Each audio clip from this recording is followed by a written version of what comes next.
financial information.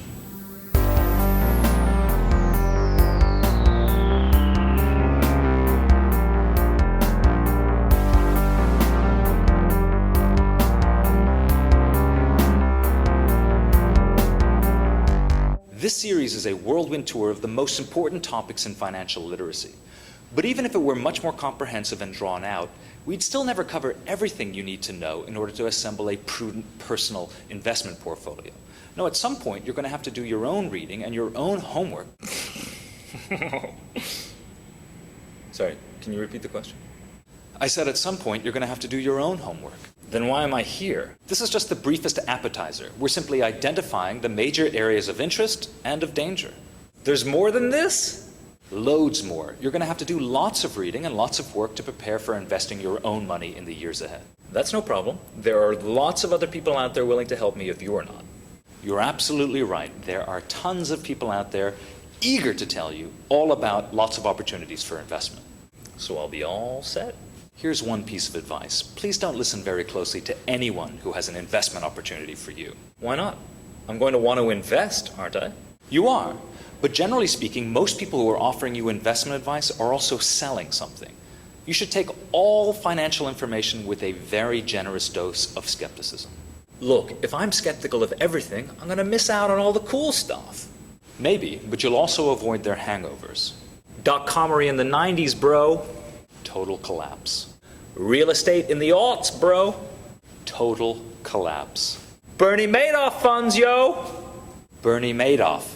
All of those investments did very well for a short period of time, and then they turned very sour. Anything that offers you outsized gains for prolonged periods of time is almost certainly too good to be true or illegal. So how will I find anything out? You can try to look at sources of information whose biases you already know, and you can try to balance different kinds of information against one another. So I can't ask a company about their own stocks or bonds? Sure you can. But rather than looking only at press releases and other pieces of information put out by the companies, which are almost certainly going to inflate the prospects of a company's business, you could look at some of the more technical and sober reports that companies are required to file with the Securities and Exchange Commission. Well, that sounds like an impeccable source. It is a good source, but it has some problems. First of all, the information is very copious, and it's also very dry and technical. You might feel like you're drinking from a fire hydrant, a very boring fire hydrant. Isn't there someone who'll just give each stock and bond a grade? Yes, there are ratings agencies that assign just those kinds of grades, but a lot of the grades that they handed out turned out to really be very poor predictors of the performance of those companies. During the recent financial crisis, a lot of companies that had received very good ratings did very poorly. The other thing to bear in mind is that rating agencies are paid by the companies to whom they give their grades. So are professors.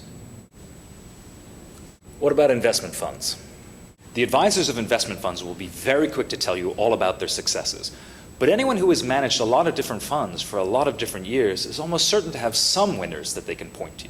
Then who should I ask?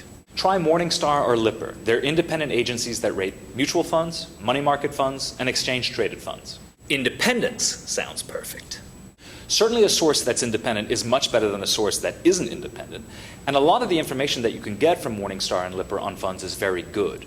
But just bear in mind a couple of things. First of all, a star rating system that has 1 through 5 stars is pretty crude. And second, a lot of those ratings are retrospective. They tell you how companies and funds have performed, but they don't have a whole lot of predictive power for the future. What about journalists? They're independent, aren't they? Yes, they are generally independent of financial firms. And reading the Wall Street Journal and other sources of financial information in newspapers is a great way of building up your general financial literacy. But bear in mind that newspapers and television shows are also selling something. Advertising space. That's right. And that means they have to attract viewers, which means they have to be entertaining.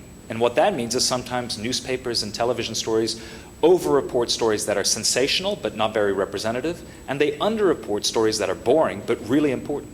What about financial authors? Some of them can be excellent, but in some ways they're also like diet authors. They have to come up with new and perhaps gimmicky ways of selling you advice that you haven't heard before. So again, their advice might have artificial novelty or just be gimmicky. Only invest in companies that are made of protein. Most of the best financial advice is actually rather mundane and not exciting at all. Then I'll just listen to people who aren't out to make money, like nonprofits. Their whole bag is losing money, and they're speaking truth to money. Sometimes, but sometimes they're created by or affiliated with the for-profit industry, precisely to lend them this patina of impartiality. Man, this is grim. Not necessarily. All of these different sources that we've considered do have the ability to convey useful financial information. You simply need to be somewhat skeptical of who the source is, and you need to allow some time in order to figure out who turns out to be reliable. All right, sounds good. Wait, why should I listen to you? What's your angle? When everybody else has an angle, there's always some room for impartiality. But remember, I'm an academic with tenure. I already have my reward. Word.